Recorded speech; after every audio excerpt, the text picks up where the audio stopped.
We start November here in 1916, and there's an interesting situation. Bad weather doesn't affect flying, and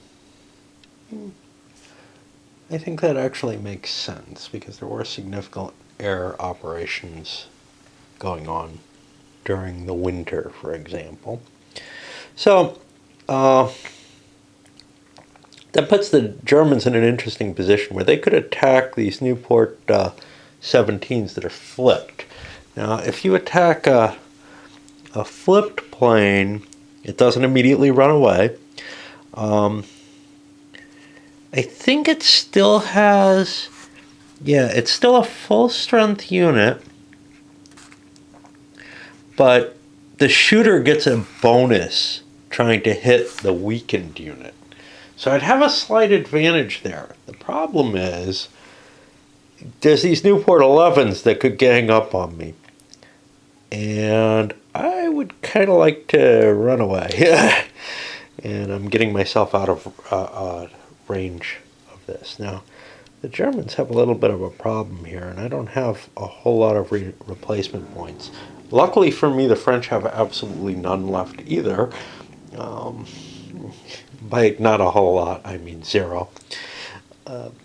So I built my units up in the East Front where they're harder to move down to get the numbers into place earlier in the season. Because I know the French can't attack me until December, so I have another turn. Of course, I don't have any reinforcements coming, until January. No, December. I don't have any reinforcements coming in December, which means it's possible the French could launch a winter offensive because the Germans do look very weak. The French don't have any reinforcements coming either, though. So I don't know where they're going to find the troops, They're pretty damn thin, too. Over on Consim World, the game designer mentioned something which has kind of been preying on me before a little bit, which is that maybe the Russians should have been more aggressive once they see what the Germans are doing. And I understand, I think probably yes, because they could up the Allied TI. It could have gotten up a little higher, a little quicker. That would actually prevent the German TI from getting as high as quickly as well, because they'd be taking losses on Russian attacks and maybe not gaining, not having as many assaults as they could have, or as they did. So that's one side of it, and it might also end up collapsing Russia a little quicker. Psychologically, I can't really handle the collapse of my own country. That just goes beyond my ability to handle in a game. Like, I have a certain element of role-playing. Unfortunately, to some extent, for the Germans to manage this strategy, they're doing something kind of gamey too, by not trying to knock France really out of the war, by not really trying to knock Russia out. They're going for kind of a limited victory almost in the whole thing. Now, that might actually work historically. I don't think Russia trying to hasten their own collapse does, though, at all. So that's really troublesome to me.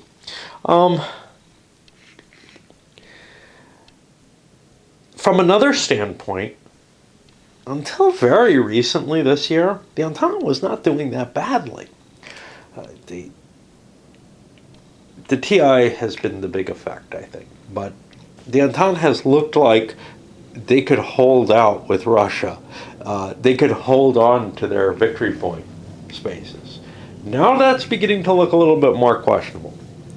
Because we're down to the 12, I think, which is sort of the limit. And now we have to start worrying about, okay, well, we've got war guilt against us, so we're not getting a point for that. How are we going to hold on to everything we need? And it's beginning to look like it's pressing. On the other hand, Russia's beginning to look like she's about to fall. Maybe she'll make some last-ditch efforts to attack and take a little bit more risk than she has. And I guess that's enough babbling for now. Not much money, not much happened. The Navy stood steady. Um, if I moved into position to blockade, I'd get hosed. If I tried to position myself and launch an attack on the Austrians, I'd be outnumbered. It just doesn't seem worth the expenditure.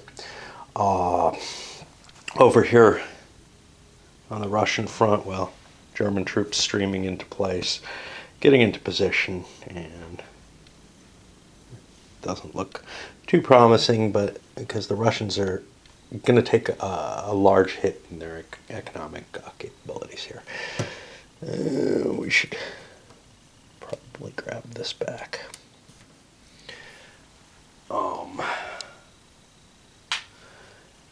And not a lot happening overall. Okay, so that's going to put us into not quite the new year, but the economic interphase for the winter.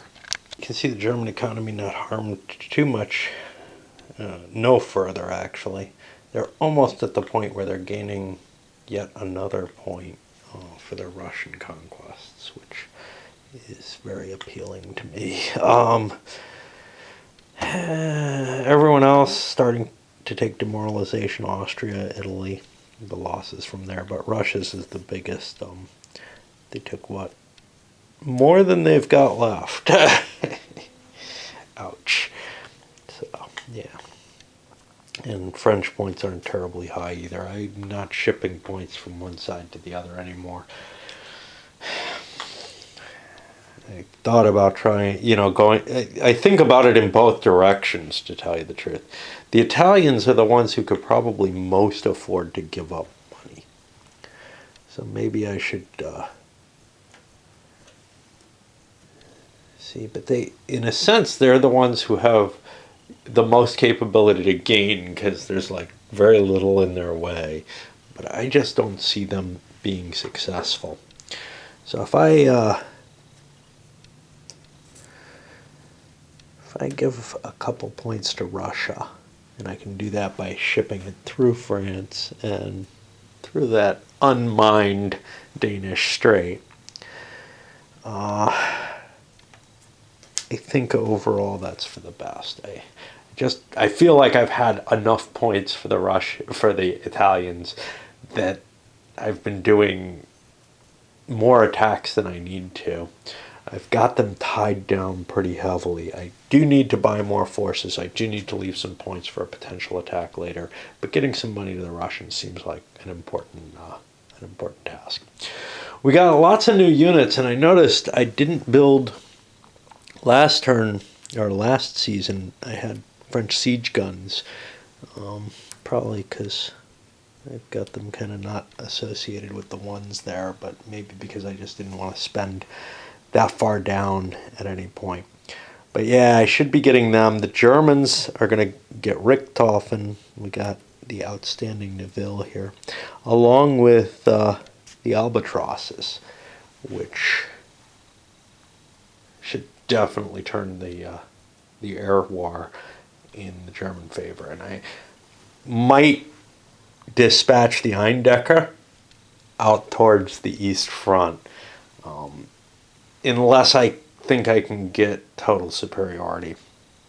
Notice that there are no Italian fighters, no Austrian fighters. They're getting bombers. So the Italians have had a bomber for a long time. It's kind of funny. One of my ancestors, a great uncle, was one of the early Italian pilots. No one who was impressive. His experiences were to crash his plane, for example. No kills, nothing like that. But apparently he wrote a book that for Mussolini later, which was in part responsible for some of the innovations that the Italians made. Not that the Italians were particularly well known for doing good airplanes between the wars or World War II era, but it's just one of those interesting, weird little things. Alrighty. The first time this game, I'm beginning to get the feeling of a desire for a winter offensive. I don't think I'll actually do it. It's just too expensive, and the game is all about the points. But, you know, this is a point where gaining hexes is beginning to become more important to me. And the Germans are considering, hey, this hex looks terribly valuable because it doesn't, you know, again, I can make the attack without increasing the size of my line. How much value there is to that, though, I'll be trading a piece probably for a French piece. It doesn't seem incredibly important. Now, one thing is with the TI, it means that I can attack with one piece against one piece. Fight on the odds table, probably lose my piece, but I don't get a stupid trench battle there, so I actually do get to gain the hex by moving a different piece into play. That's been kind of the real limitation, why you want to clutter a lot of units into the attack. That's gone away now with the TI attacks. Of course, I'm not necessarily certain that attacks against the French are my best move. I mean, this attack, even in general, because the French are going to be building up their army. They're going to get some more density. It's going to be harder for me to keep launching attacks. Whereas over against the Russians, I feel like they're about ready, you know, to lose a lot of ground, basically. They're in a state of collapse, even if they're not politically. Anyway, that's, I guess, where my thinking is along that, where I'm actually considering it. Now, of course, the miners may take this anyhow. They have this, oh yeah, I finally got my attack for the year, let's do it. Then next year I'll be stuck, but you know, when the opportunity is present, it almost seems necessary to try to take it. I was kind of hoping to be able to, say, surround this so that it wouldn't be a supply source and that I'd get a better attack on it. Nah, the Austrians kind of made sure that wouldn't happen. So, alright, I've moved the planes. I think the German Eindecker is going to go east. You know, the French have the opportunity to attack too, but they don't have that extra manpower that the Germans still have available. The French Newport 17s get caught with their pants down by Richthofen's new Albatrosses and just wiped out. I sent both of them in. They both appeared this turn. That was first move. The Russians were able to get their air force behind the lines, so it's not you know, threatened in the same way by the Eindeckers, but man, right now the Germans just have massive air superiority, and we'll see whether or not the Newport 17s get another chance to get built. Pretty much out of money everywhere. The Germans still have a fair amount. The Austrians have a fair amount, but most of the Entente powers are down to just about nothing. Russians are going to rebuild one more unit. I'm actually considering, because I have a siege gun here, an assault on Kovno. See, the advantage of doing that is it further demoralizes the Russians and takes a buck away from them next turn. So in addition to whatever losses I cause, whatever gap I open up here early, I'll also be able to take that extra buck away too. So that's somewhat appealing. Plus, it'll give me a little bit of mobility. My artillery, well, I won't be able to take this because I'll have to build some infrastructure going down that way. But that'll threaten possibly the immediate rear to the main Russian line. It's really looking ugly over there. Indeed, the Germans managed to take Kovno, push forward. You see some Russians trying to protect the northern route up here. But there's a huge gap sitting here. There are more Russian troops coming in. I probably need to mobilize a unit here Planes hiding from the Eindecker. Up here we've got the Nieuport 11s hiding from Richthofen. And our bombers are in place here. They're good enough. Russian bombers probably at the last point where they can still hit the Austrian territory. The Austrians have sent some cav out to take Rovno. And we really have to figure out how to get here, but it's not an easy route this way. This river line doesn't provide supply until down here, so basically I have to make the cut through Romania to make it into the Bessarabian areas. Likewise, and this was actually directly addressed over on Consim World, it was my assumption because there were no rules for it. There's no way of getting this guy out of here unless you put a navy out in the Black Sea for whatever that's worth. It doesn't take a lot. One ship would have done it. But then, you know, once you get that ship, well, what do? You get the guy here, and then he has a hard time making it up here without an out of supply check or something. So, I mean, he can make it as far as here. He just spends one turn out of supply, basically, no matter what your situation. So, it just didn't seem, well, I didn't think about it when I set up my navies, but it didn't seem terribly worthwhile. Now, obviously the Russians do have a Black Sea fleet in 1914, but I thought it would be more important to challenge. Basically, I made the decision I needed to protect St. Petersburg, and if I put part of the fleet down in the Black Sea, then my capabilities for protecting St. Petersburg are lower. There's no terrible reason for this, though. Well, it is the capital. That could cause problems if it fell. But, yeah, the Germans haven't really made an attempt to push that forward. There doesn't seem to be any link between Petrograd and Stockholm. I can't just walk through Finland or anything silly like that. So, yeah, that's what we got. And as we creep out of winter, we have not much changing in most places. A little bit of density here. The Austrians are planning an offensive in the Balkans. It kind of preempts the possibility of these large Romanian forces really having any great effect. But they've drawn a lot of force off.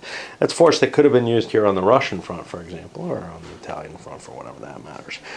But the Russian front is, as you can see, just falling back. The Russians have made a choice not to hold here, that they tighten up their line, mainly because of this incursion to the north. That's more than they can handle with the reserves that they had available. And, you know, I mean, they're just on their way to the collapse. And that collapse will bring the, wow. Yeah, we're pretty close, actually. Not as close as the Germans are. Well, no, about as close as the Germans are. Okay. No, not as close as the Germans are. Over here, the French are looking at the possibility of taking this hex. If they can do that, they shorten their own line and strengthen it. Of course, they also strengthen the German line, but they get a hex without too much cost if they can gain that. But it's tough. Before they were hitting here, more valuable and important space, and also they had the incursion, the gained ground that the Germans had there. Anyway, I guess that's about it. Playing less and less various things in real life, well, and other gaming. My wife and I started playing Through the Ages. It's a bigger game than I expected, and we don't run through things pretty quickly. So, but we do. We ended up eating up a lot of time. But I've also the last couple days just been kind of stepping away more. Anyway, here we are in 17 springtime. New force pool additions. And that led me to thinking there are still some factors that come into play due to these force pool additions. So, for example, like the Austrians gained some crappy units. The German, when they start gaining their Landwehr, etc., they can change the nature of your decisions later on in terms of what you can build. But again, it feels false just in terms of how big those force pools are and the historical manpower, how much of the manpower was actually raised up at any given time. In general,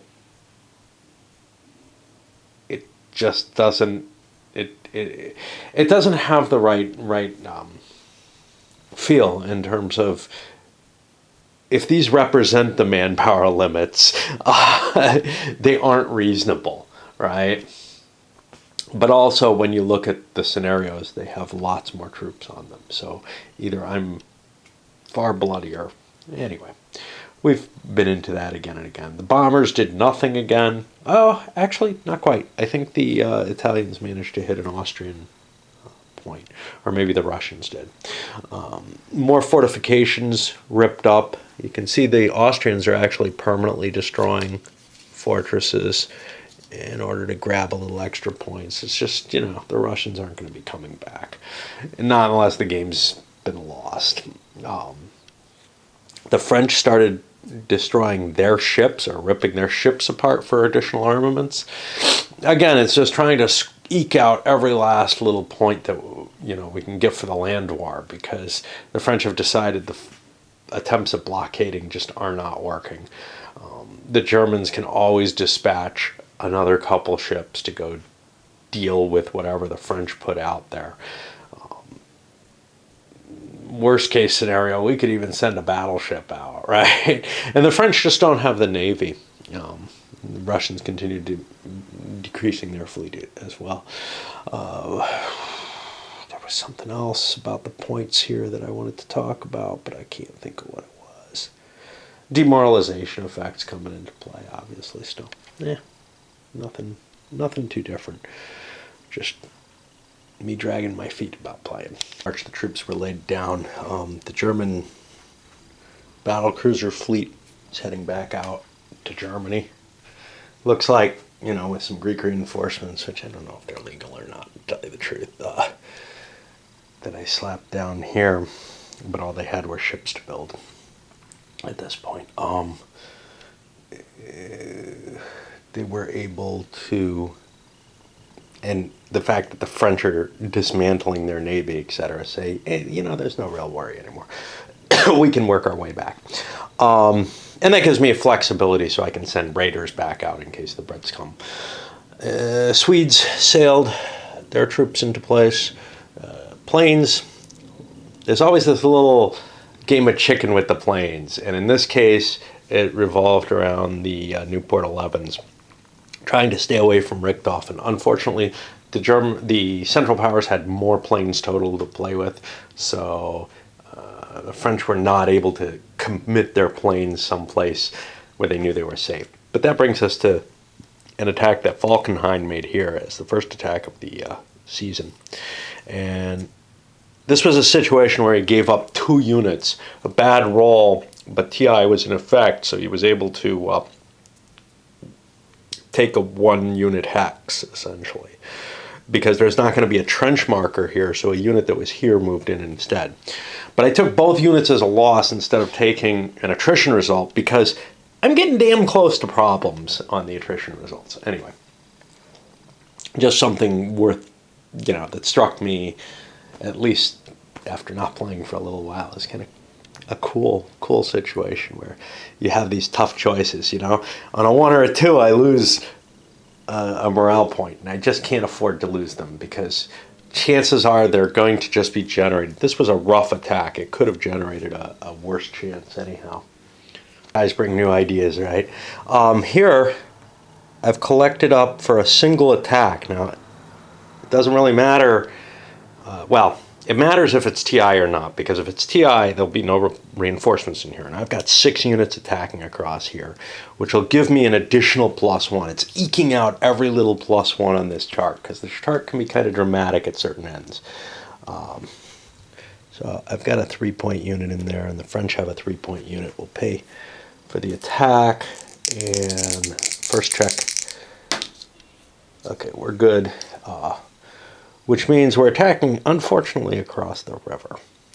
But we've got 6 units to 2, which means 3 to 1. That's +1 for the plane. But we're facing, and this is why these attacks against the main line are just so painful, we're facing a -2 to cancel that out for the entrenchment, and another -1 for the river. So I've got nothing, you know, without committing siege artillery, and those are hard to move into place. It's tough to get the enough of a plus and a leader and all that. You really want everything in place. But I get a heck of a roll. So what was I at? I was at -1, 9. That's going to be 1, 2, and I gain ground that I don't necessarily want. But for the Germans, it means very little is lost. And I don't have to entrench for whatever that matters. For the French, I have to make the choice of, do I want to lose this hex, or do I want to, and in doing it, so if I lose the hex, I can just lose the 2 units. If I don't lose the hex, I'm risking the possibility of the attrition attack hitting me. A 9 isn't going to cause me any morale loss. And the hex isn't really that important, I guess. So I'll probably give it up. The plan in Russia is getting tricky because of Brusilov being right here. This is where the geometry becomes a matter of importance. But, you know, it does in all games with the hex grid or whatever. But this is one particularly interesting case. So here I managed to take Vilna. Hey, great. I had an extra move point, so my cav moved back here to help cover this, or maybe it wasn't involved in the attack. I think it was, though. But these units moved up from Kovno to help cover the possible cutting supply there. And then I had to withdraw, actually, from my line. Hey, this is the 1916 front line. You can see I haven't actually gained as much on Russia as historically was done. Here at Dvinsk or whatever, I've given up the advance against that line because I have to cover this, and I just don't have units. Now, I have this unit which I can push into place to help cover something. If I make an attack this way, then I could actually bring the infantry in to stand on the rail line. Alternatively, I could attack into here, which I really like the idea of, because I like the idea of taking Grodno, but that is too far along my supply line. I need to gather more rail hexes here, which is why this infrastructure is kind of goofy. And I may just expend it, because it really isn't doing me the good that I had hoped for, and shorten my front. It'll give me an extra +1, say, against this hex.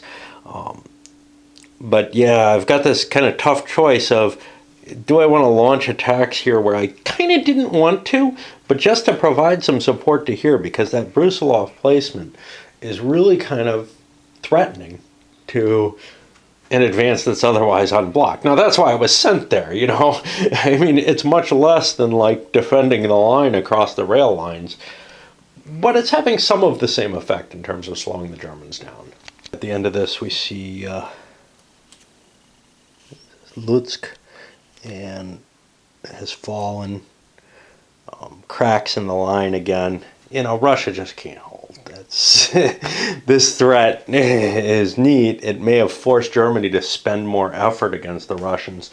And the taking of Lutsk was a morale hit, so it's bringing Britain closer to coming in. We would rather not bring Britain in, but hey, that's definitely one of these points that we can take away, which I think means that we're probably at, sort of a marginal victory for the Central Powers for keeping Britain out of the war. We're not going to get as dramatic a game change. But now this means we don't have to press so hard, right? Because we have this bargaining chip. And if we can get this one and, kind of maybe if we could bring the Russian line to something like this, that would be very helpful to us. One thing about the map that bugs me, I don't know if you can see these, there's these little lines, tiny little gray lines, and they look like little hairs or something like that, and they're squiggly little, they're rivers or whatever, a little stream, small, rivers too small to affect the game. And I guess they add to some of the, graphic presentation when you're looking at the map at some angle or something. To me, though, they far too often end up feeling like, what did I leave on this map? And I'm just, because I do lose, they look kind of, they're easily confused. There's a beard hair that got in there that looks like them, some counter shavings that fall off. So they kind of make the map look dirty in a way. Anyway, that's the first fortnight. We gained a hex over here, a couple of hexes over here, and now the Entente gets to try to slap its way back. Entente side, not much good happening. Russians pulling back again. Not enough troops to launch an attack. That's the problem. I'll mobilize this. And over on the French side, we had an attack against this hex, which I was talking about. Problem with that is that doesn't increase TI. I kind of did that in the wrong order, but it got a TI acceptance, so no big deal. Didn't gain much. Resource point on each side. The French had to spend one to attack. Hey, where was the advantage here? But we were hoping for that hex. Over here, the Italians launched a disastrous attack against Trent, lost themselves some national morale off that. Ouch. I realized what a linchpin Brusilov's position was, and the Germans knocking him out of that. There's a supply source here, which the Russians could trace off this rail line. But here's the problem. After it took Brusilov out of here, punching through here seemed fairly easy, actually, and reasonable. And now I don't think there are any Russian cities until we get down to Pinsk here, which isn't on a rail line, so all it can really support is the units that are right near it. And unfortunately, some of those units are out of supply right now, like all of them except this cav. So they don't just disappear, but they're not going to be able to move because they lose a movement point. So they can't withdraw back to try to do anything. And they're going to have to flip over to mobile side. They're just going to be destroyed. The Russian army has just basically melted as far as I can tell. I'm moving on elsewhere in this second fortnight. And the Germans try to seal the deal with dicky little moves cutting off things. In this case, sending half this stack that had been here in against this space. Now, the first time we hit, fine and dandy, but we got the minor battle 7 result, which was an RP on each side. The second hit ended up failing to TI. There's always a chance of failure. And Neville came in with reinforcements. That was enough to halt the attack, and now the Germans aren't in the position to completely have Verdun surrounded. However, they succeeded in reducing both Verdun and Epinal by a level. So there's a lot of money the French are going to have to spend to repair all that. But at the very least, they didn't get cut off in the same sort of way that the Russians were getting cut off. Here, it would have been a completely surrounded Verdun, which means it no longer is in supply. Verdun itself, the fortress itself, doesn't get harmed by the lack of supply, but the French army would have problems based on that. Now we're in kind of a very classic sort of problem. This is what you face in most World War I games, which is gee, you know, I can gain a hex that doesn't matter. This is from the French point of view. And it's going to cost me more resources than it'll cost the Germans. I can't really afford to spend those resources because I make less than they do. They can afford to spend them because they make more than the Alliance does, mainly because Britain's not in play. So it probably doesn't serve my purpose as well to make an attack here. This hex isn't going to mean much. This one would, but I'm much less likely to take that. This is the only hex I could really easily take, I think. And even with TI, an assault against something like this, well, at least it would cut off a couple of German units. So maybe it's sort of my last best chance here. And see, the thing is, there's no longer this reward for attacking. The reward for attacking of the TI points is what differentiates this from, say, SPI's World War I and the Great War by Rand. And presumably a number of, you know, I haven't looked at some of the classics like Guns of August, which I just can't justify buying it because I never heard anything good about it back in the day. But now World War I aficionados are like, you know, it's not that bad a game, actually. Like, oh shit, I gotta buy this too. At least it shouldn't go for too much. But yeah, the French position is really kind of, if we don't cut off a couple of German units, can we even win the game? You know, the Russians aren't going to be able to launch attacks over here. They're going to have to, well, maybe it's best for them to launch attacks. The only problem is, no, they can't. They're not in supply. You can't attack if you're not in supply. So yeah, so their only real move is to try to see if they can save any of these units in any way. And right now, that doesn't look possible. So the question of putting any pressure on the Central Powers at this point looks almost impossible. So I think I'm going to make that rather risky attack with the French to try to cut off a couple German corps. The cost to the Germans is about as high as I can deliver to them. Okay, I've been totally misplaying TI.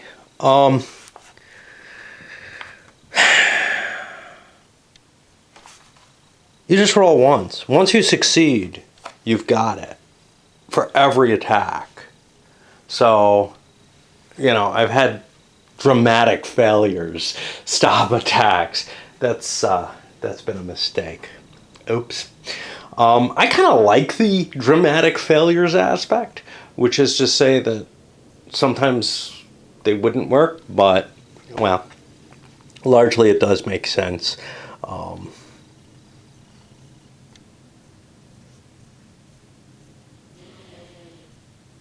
But it means no more secret reserve, no more surprise reserves are going to come into play, as kind of saved the French here. Oh well, you learn a game as you play it.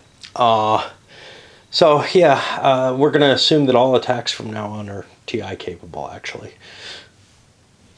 In the Balkans, but the Serbs and the Romanians made their single attack for the year. They both failed. Over here, I'm considering an Italian attack, but I've got kind of the, why bother? Seriously, why bother? You know? It's terrible odds. At least there won't be a reinforcement coming in. I was counting on that for the, hey, maybe it's a failed TI. I don't really need the reinforcement, but yeah, I mean, I'll be hitting a 3-point fortress here, so I'm at -1. -2 for the mountains, minus another one for entrenchment. I might get a +1 for my fortification. That gives me a -3. That's not a good thing to roll on. It's like here too. Here I can't really attack. So I don't really see a point of spending my effort for a likely loss of more of my points. Those are points I can send to France if need be, right? So yeah, I'm gonna hold off with the Italians and not make an attack. I still gotta move my Russians. Oh no, I flipped them over. All right, well, now we gotta do the supply problem though, after we return our planes. Wow, the planes don't even have anywhere to go to, basically.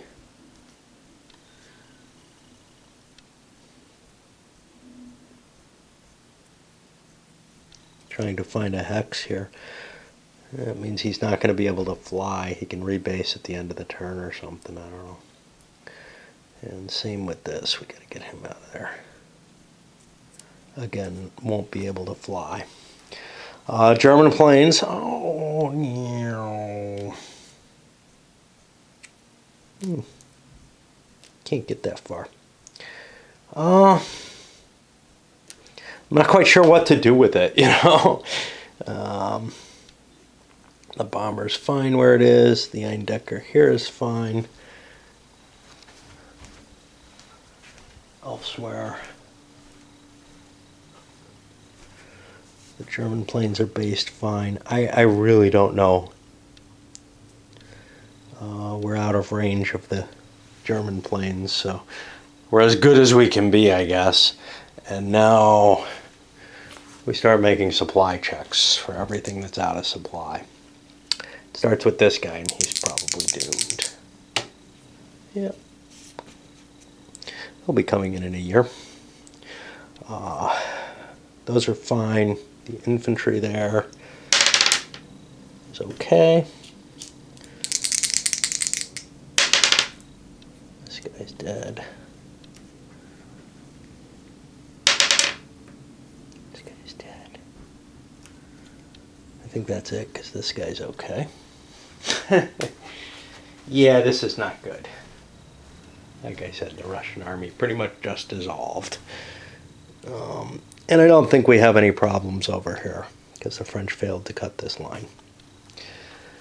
Which means we're at the end of March. It's look pretty damn hopeless. In terms of the Germans, or in terms of the French side, we've got 1, 2, 3 that I count bargaining chips.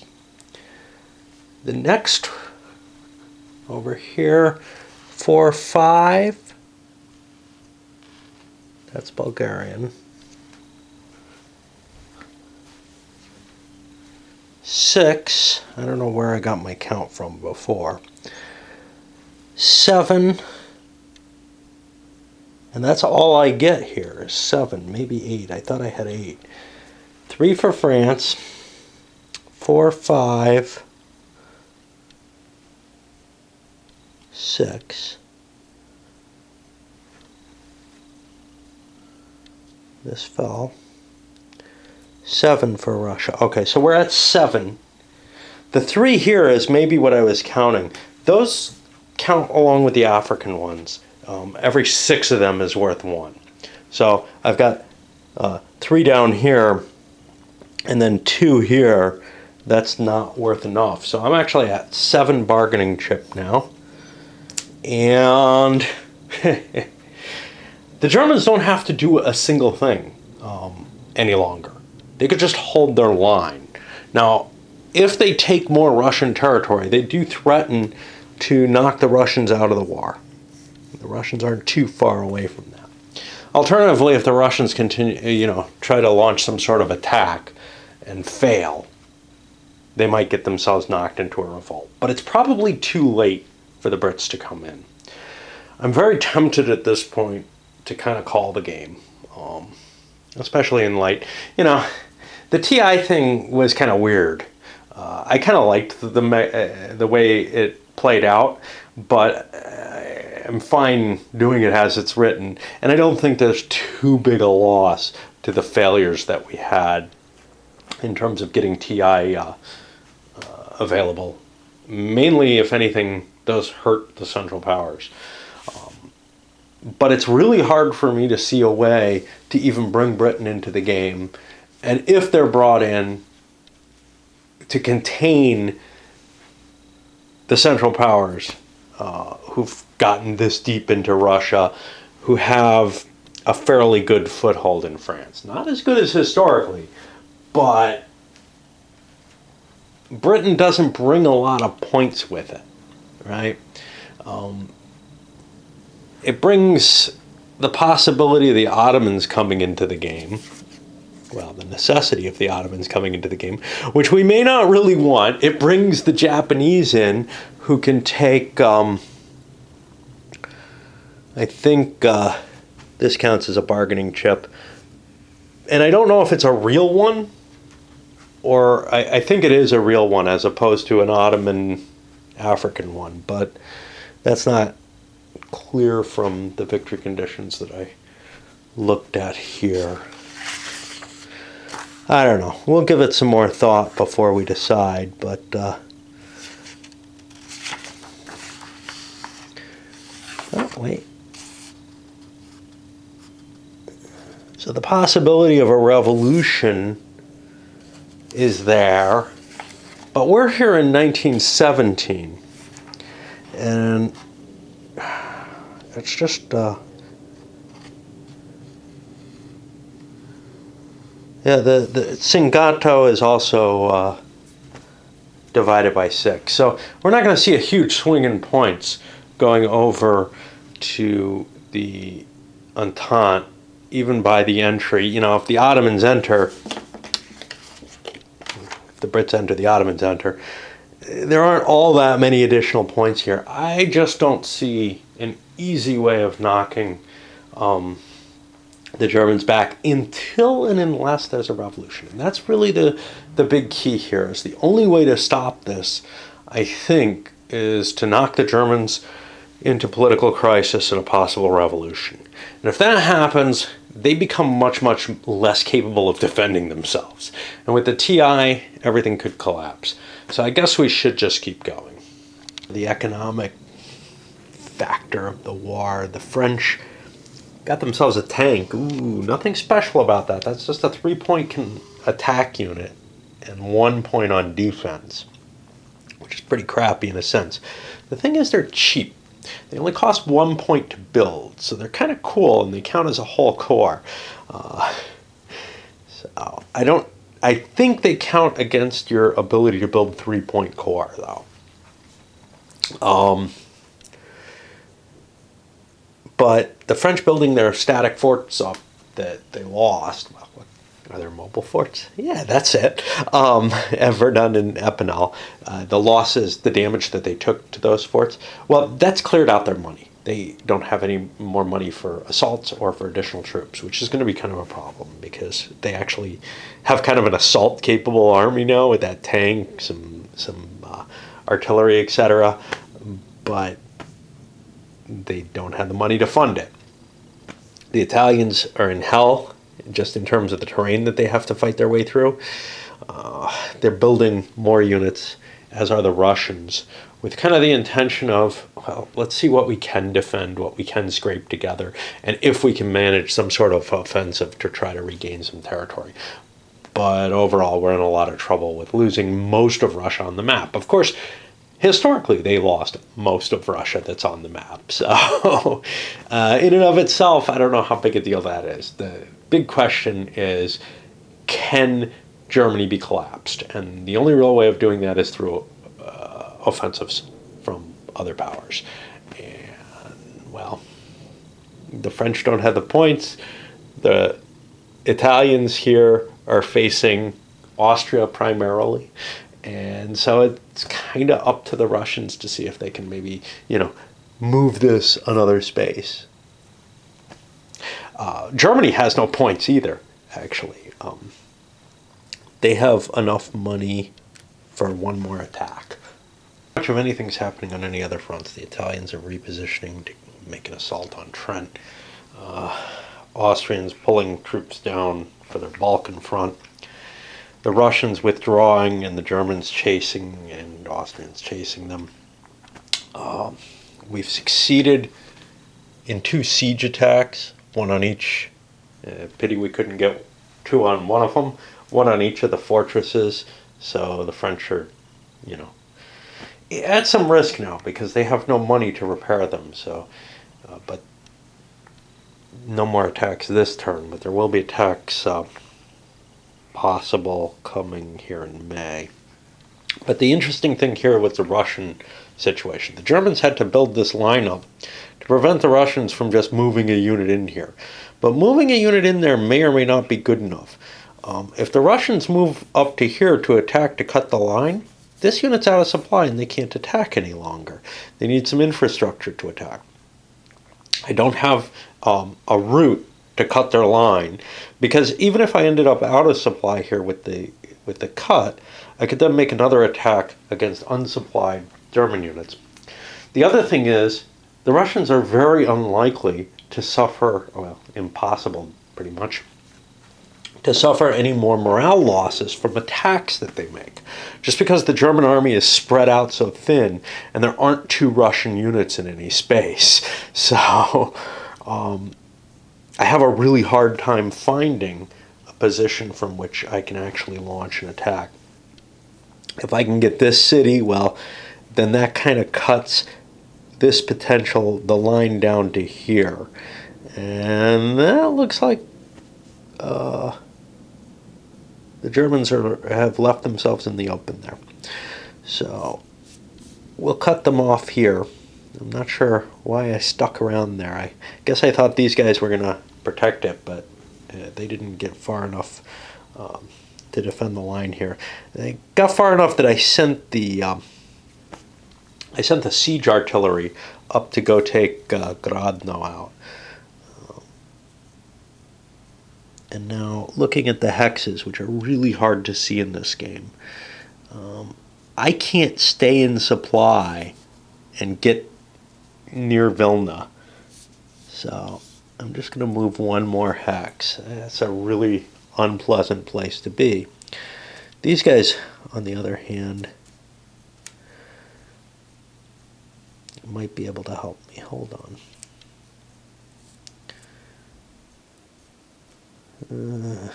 This guy's going to be out of supply too. The Cav have an easy time because they're so fast, but these things do not. So I'll try my best. Maybe I'll survive with some units and have a Russian army that can at least operate and demoralize Russia, perhaps. I don't see an attack. But is this safe?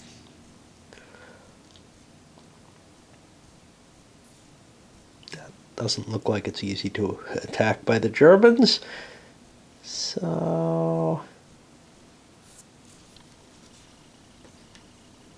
go spread out a little bit in this direction. Try to create a contiguous line somewhere.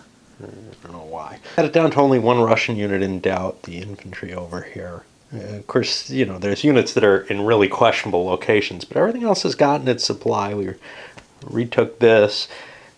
It's not really, your normal front for this game. It's a scattered melange of mess, really. But we'll see what we can put together there. This guy did survive, and nothing else happened, and we're moving into May. Now, again, there's just not a lot of money, so nobody really wants to launch attacks. The Russians have a few bucks. They'd like to get one off. These guys are no longer in supply. You can't draw supply off of somebody else's home country. And they are a problem. The Cav, I think, automatically died anyway. So that's terrible. Now, one nice thing about this is units that are out of supply don't go away permanently as they do in some games on this level. In particular, I'm thinking both the SPI and RAND games do that. I don't recall if Le Grand Guerre does that. I found that kind of a weird mechanism, to tell you the truth, because at the level we're talking about, sure, it means there's no cadre. It might take you longer to rebuild those units. But it doesn't really make a difference in terms of the limitations of manpower that the countermix should presumably reflect. So it's always felt really funky in those games. I'm kind of glad to see that it's not present here, because it just never made sense to me. It may have served some purpose from the game's point of view. If so, I'm not sure I really saw it. Although those games, you actually do tend to have your full countermix in play all the time, because those games, the countermix is more important towards holding the ground. So, well, in both those games, you pay an economic cost to fighting. So, like the replacement points you spend here, you have that as kind of the regular expenditure in those games. To lose a unit is a big deal. Here, units are getting chewed up all the time, and the same thing in La Grande Guerre, and that's why we see the difference between the two types of designs. The momentum, the impetus that kind of determines what I'm going to do as a player is present in all of them, which is I'm trying where I have the advantage economically to grind the other guy down. And to me, that's a part of World War I. I know I've gotten some flack on that from Paul, but I still think that really encompasses up until the mobile side of the war gets reestablished in 1917 or whatever. That is really the goal. It's kind of nice that La Grande Guerre makes territorial goals more important nationally. But in this game,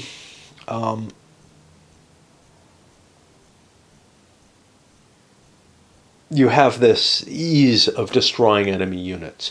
And that's, I think, what really kind of just flabbergasts me, is the size of the armies decreases so much. It's at its greatest in 1914. It will never achieve that size again.